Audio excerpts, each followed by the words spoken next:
noite, meus irmãos. É sempre uma alegria retornarmos aqui, podermos compartilhar as reflexões sobre esse tema que nos foi proposto.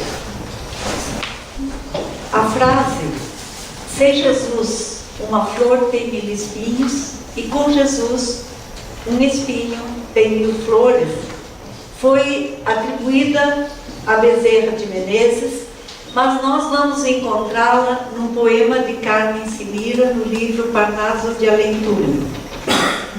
E nos faz refletir, porque se nós buscarmos, por exemplo, na botânica, nós vamos perceber que os espinhos, segundo a definição que nós encontramos, são estruturas modificadas de partes da planta, cumprindo uma função específica.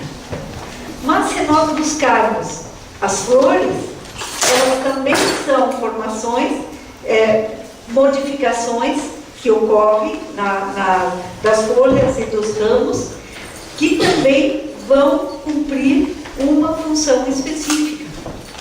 Então, o que os diferencia é a função que cada parte tem na planta.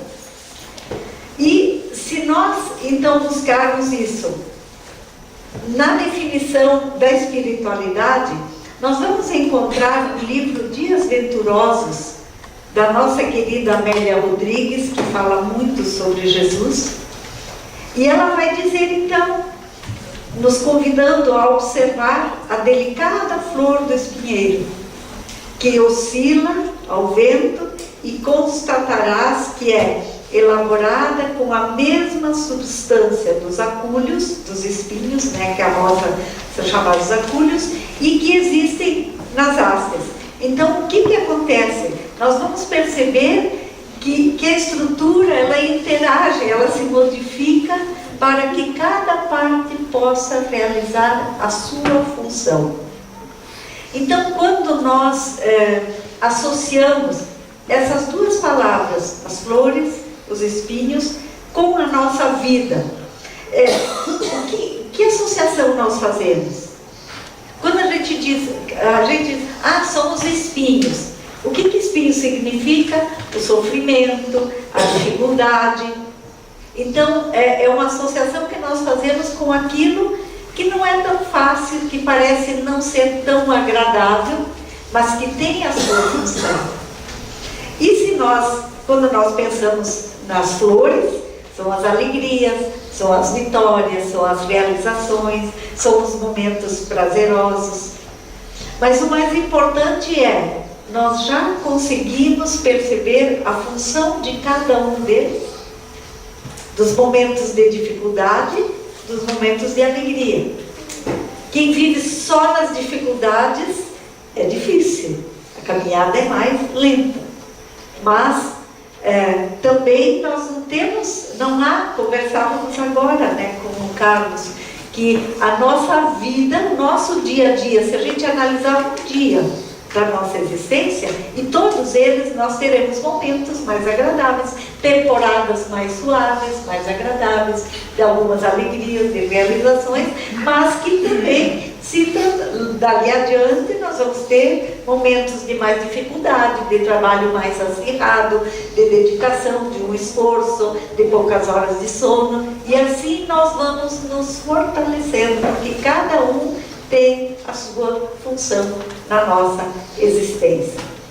Então, essa é uma pergunta. E por que muda de significado quando Jesus está presente? Porque Ele tem esse poder de provocar em nós uma transformação incomparável. Porque dá outro significado. Quando nós aprendemos a só nos queixar, aí nós não enxergamos os momentos felizes. Hoje nós lemos um capítulo do livro Candeias na Noite Escura, do Hermínio Miranda, e casualmente estava lá uma passagem de Teresa d'Ávila, que certa feita, num período de muitos sofrimentos, ela pergunta a Deus, né? Mas por que sofremos tanto? Porque quando nós estamos dedicados ao bem, ainda precisamos sofrer? E aí uma voz, né, do Espírito amigo lhe dizia que é assim que Jesus abençoa aqueles que procuram fazer o bem. E ela então disse: por isso ele tem tão poucos amigos, porque na verdade quando nós premiamos os nossos amigos com o sofrimento, mas é que o sofrimento é a nossa visão agora, há um outro significado. E Amélia Rodrigues vai dizer que jamais alguém conseguiu penetrar uma luz tão intensa como Jesus, nos nossos sentimentos, na profundeza do nosso ser, para fazermos então compreender o significado de cada momento que nós necessitamos na nossa vida. Porque a gente sabe que nada vem gratuitamente ou por acaso. Pode ser que os momentos difíceis nós tenhamos gerado, mas agora eles vêm como a bênção do recomeço, da reconstrução, do acerto que nós precisamos fazer. E aí nós vamos perceber essa diferença que Jesus provoca nos nossos corações. Através de todo o Evangelho nós pensamos algumas situações que são marcantes na vida de Jesus, dessa influência que ele e da transformação que ele provoca com a sua presença. Se nós pegarmos, por exemplo, a multidão lá no Sermão do Monte, não há quem se refira a esse episódio da vida de Jesus sem um sentimento assim de admiração profunda, de emoção profunda, porque ele provocava isso. Nós vamos perceber na descrição dos benfeitores que falam, dos evangelistas que mencionam o Sermão do Monte, que as pessoas, como que levadas, envolvidas com aquela vibração que ele mesmo provocava, e a gente sabe disso, porque como é que as pessoas conseguiam ouvi-lo? Algumas obras fazem referência a 5.000 pessoas. Vocês imaginem, sem os microfones que nós estamos usando, sem os data show, sem alto-falantes, sem nada. Como as pessoas o ouviam? E através da doutrina espírita nós vamos percebendo então que os benfeitores espirituais se utilizam de equipamentos especiais para que, por exemplo, a mensagem que aqui estamos refletindo chegue àqueles que não tiveram a permissão de entrar na casa espírita, porque não provocaria uma situação desagradável, mas não deixam de ser atendidos. Então, Jesus provocava de tal forma que as pessoas quase se esqueciam das suas necessidades básicas. E quando os apóstolos então se dão conta que aquela multidão estava ali, faminta, distante de uma cidade, não tinha supermercado próximo, não tinha teleentrega, mercados abertos 24 horas, padaria na esquina de que nós encontramos quase uma em cada esquina, se alternando com farmácias, é mais ou menos isso que a gente vê nas nossas cidades. Então, os apóstolos se dão conta de que a multidão estava faminta. E Jesus, naquela naquela sua grandeza, naquela sua percepção, ele não diz assim, ele perguntou: o que temos? Quer dizer, vamos partir daquilo. Nós temos uma situação difícil. O que eu tenho para resolver? Então, olha a atitude com que ele faz. E aí, todos nós conhecemos aquele episódio maravilhoso da multiplicação dos pães e dos peixes, porque ele conseguiu alimentar. Se era material de verdade, não sabemos, mas que, de alguma forma, aquele povo todo foi saciado com 2 pães, 5 pães e 3 peixes. Então, com aquilo que havia. Então, qual é a nossa base diante da dificuldade? O ensinamento que ele nos traz é justamente isso, partirmos daquilo que está ao nosso alcance. E aí nós vamos ver que na dor, alguns espíritos bendizem como uma bênção curadora, e outros queixam-se das mínimas coisas, né? Culpando muitas vezes terceiros e às vezes aderindo então a ações irrefletidas, entrando em situações que às vezes nem se dão conta, deixando se envolver, porque isso responsabilizando, transferindo para os outros a responsabilidade das suas dores, muitas vezes, e das suas ações. E que às vezes essas ações é que provocam as dores e nós irresponsavelmente não percebemos.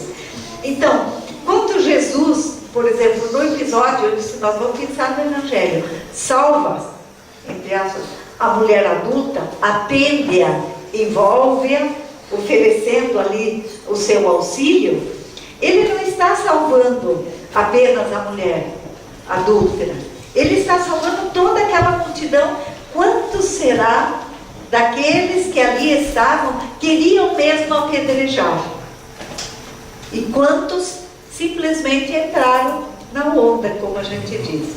Então, essa distinção que Jesus nos ajuda a compreender e quer que nós compreendamos.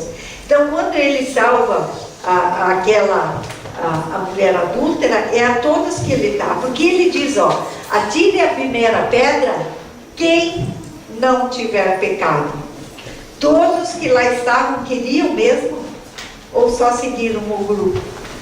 Então, quem não tiver pecado fez com que cada um de nós, ou cada um daqueles que lá estavam, voltasse para dentro de si e refletisse. Bom, eu tenho pecado? Ou seja, eu cometi faltas? Ou eu estou isento? Quer dizer, era uma reflexão para todo mundo. E aí, quando ele diz que cada foram saindo do mais velho ao seguinte, por quê? Porque quando a gente olha para dentro de si, todos nós erramos, não há como não. Então, como vamos julgar e apedrejar?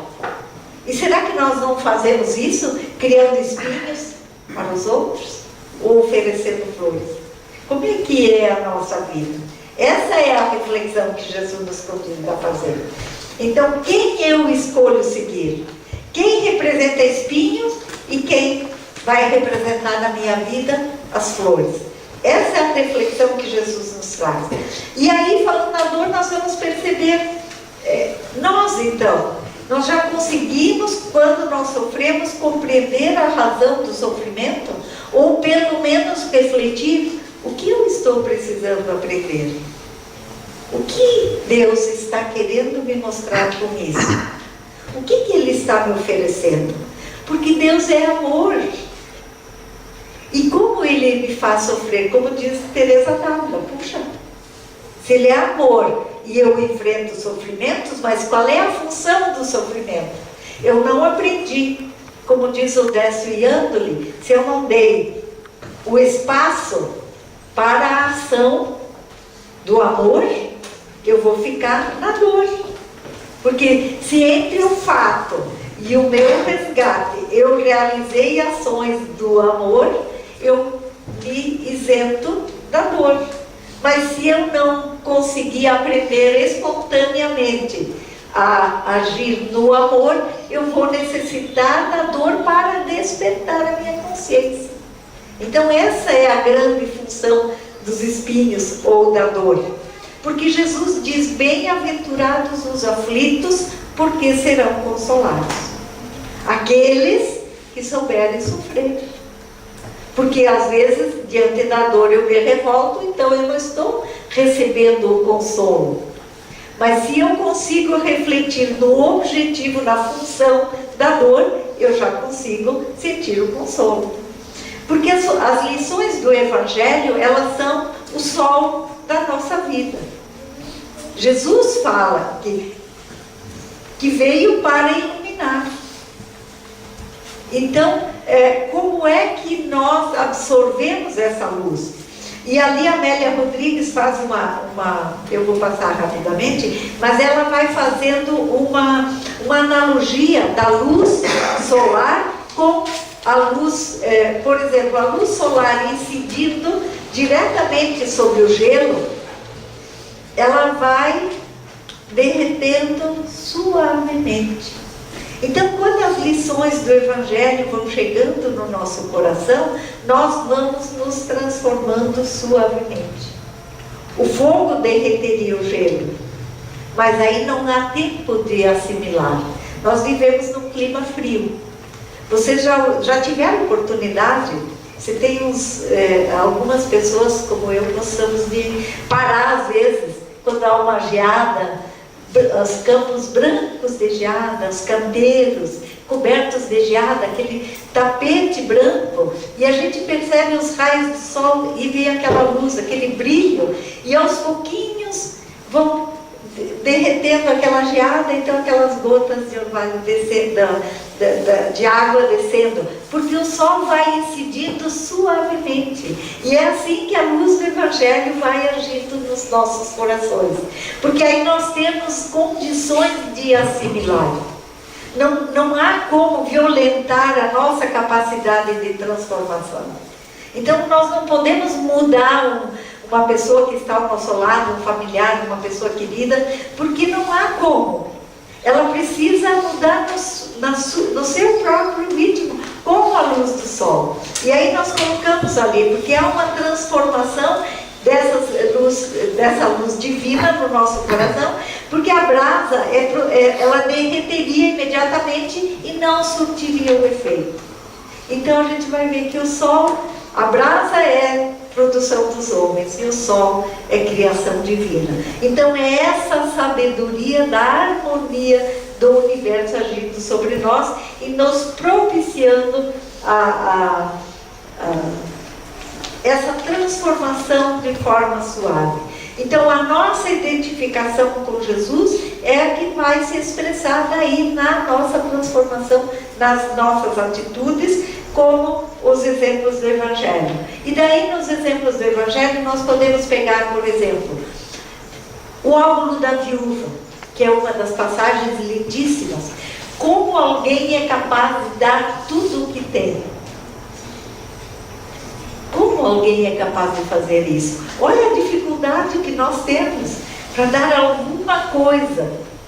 E alguns só dão quando lhe pede, e ainda assim, às vezes, e tendo muito mais do que o necessário.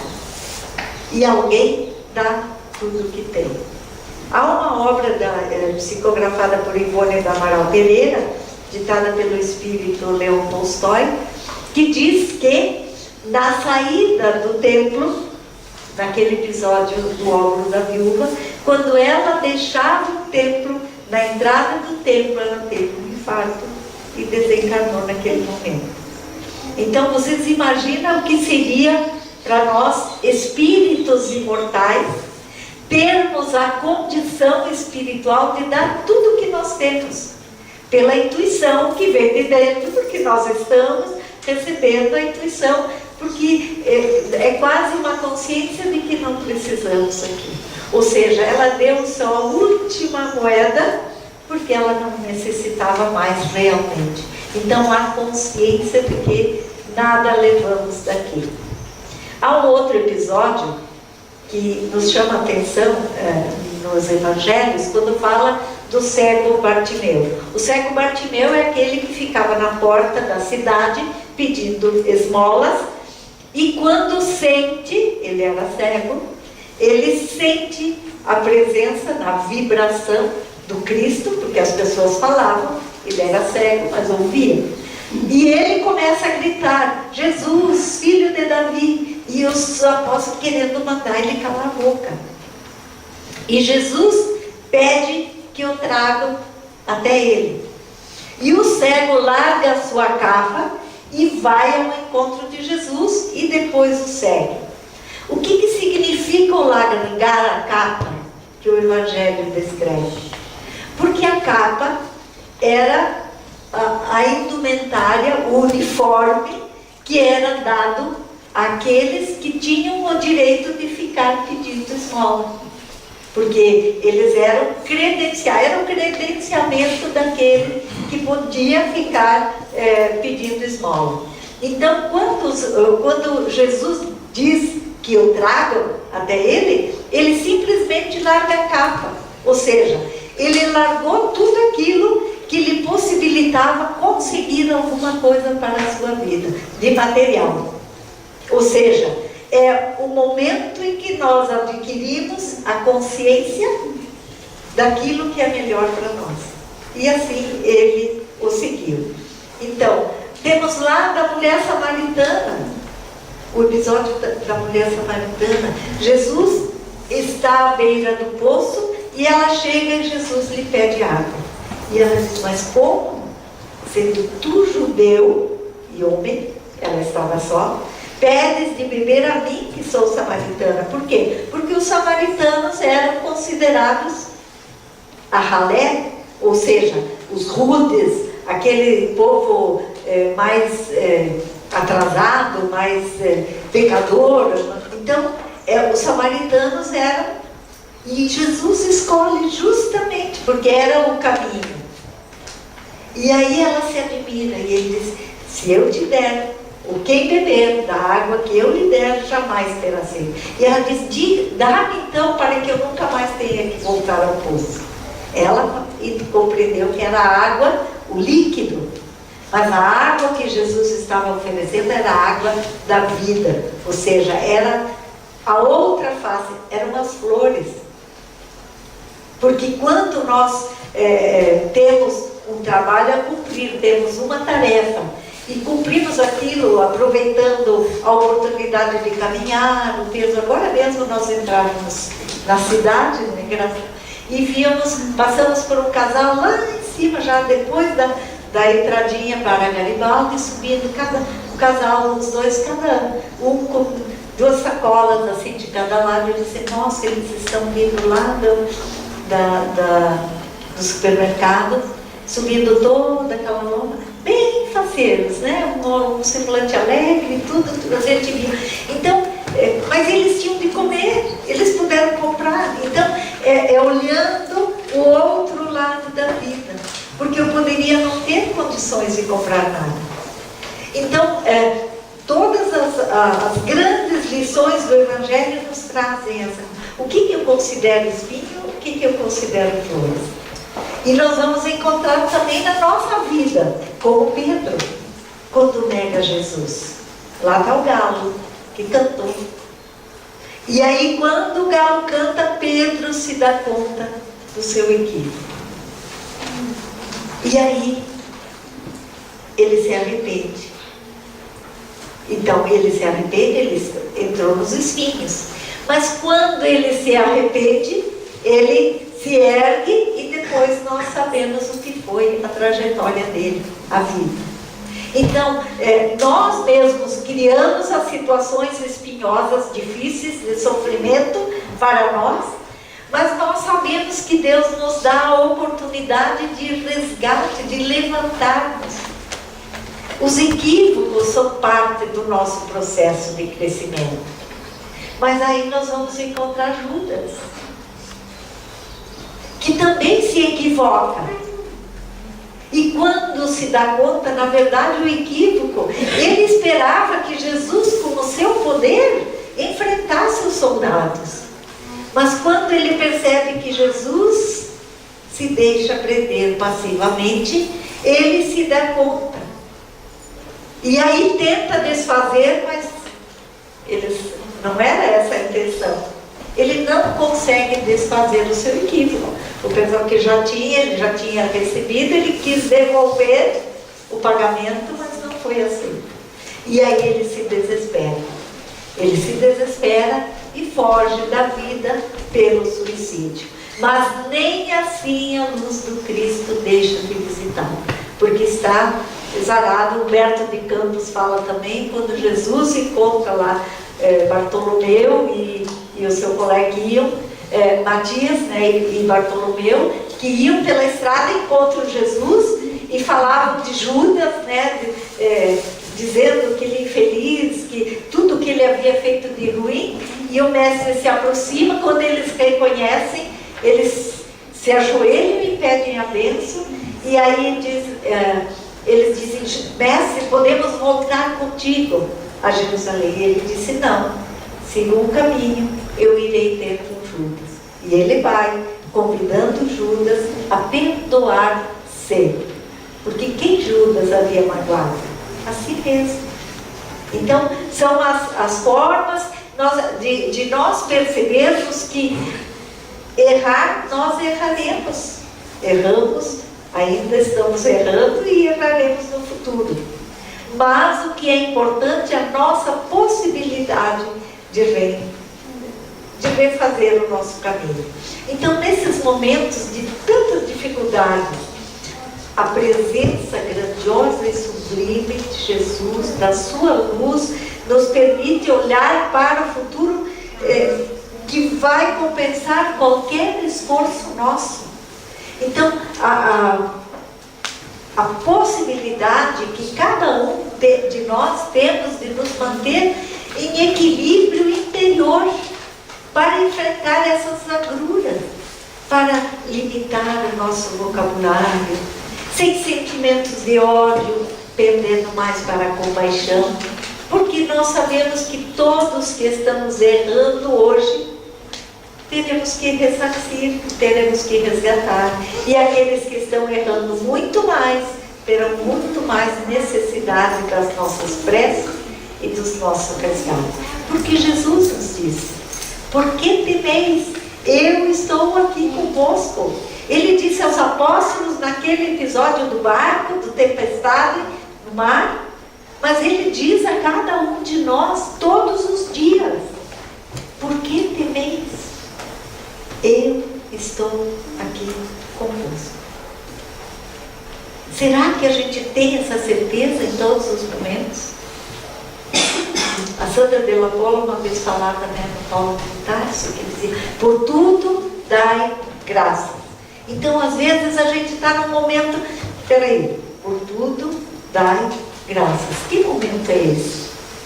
Se a gente conseguir fazer isso todos os dias, ou pelo menos quando a gente se dá conta uma vez por dia, e revendo o nosso dia e colocar nessa balança, nós vamos sentir a diferença. Que Jesus disse: eu vim para que todos tenham vida, e a tenham em abundância, ele diz. Então ele é a vida, ele que dá sentido à nossa existência, porque ele diz que nós também somos deuses com D minúsculo, mas nós também, porque nós temos em nós a nossa centelha divina, e que temos essa vida que ele nos dá também como um ensinamento. E nos convida então para tomarmos o nosso jugo. Tomai sobre vós o meu jugo e aprendei de mim, os espinhos, o jugo, e aprendei de mim, que sou manso e humilde de coração. Aprender com ele. E encontrareis o quê? Descanso para a vossa alma. Porque o meu jugo é suave e o meu fardo é leve. Então, com ele, nós podemos transformar o nosso jugo, os nossos espinhos, em flores. E aí, dizer como Carmen Cineira, quando ela fala do viajor da fé, que a fé pergunta: de onde vens, viajor, triste e cansado? Vem da terra estéril da ilusão, que trazes a miséria do pecado, de alma ferida e morto o coração. Ah, quem me dera a bênção da esperança, quem me dera o amparo, a desventura. Mas a fé, generosa, humilde e mansa, deu o braço e falou-lhe com doçura: venha, mestre, que ampara os pobrezinhos, que esclarece e conforta os sofredores. Porque sem Jesus, uma flor tem 1000 espinhos, e com Jesus, um espinho tem 1000 flores.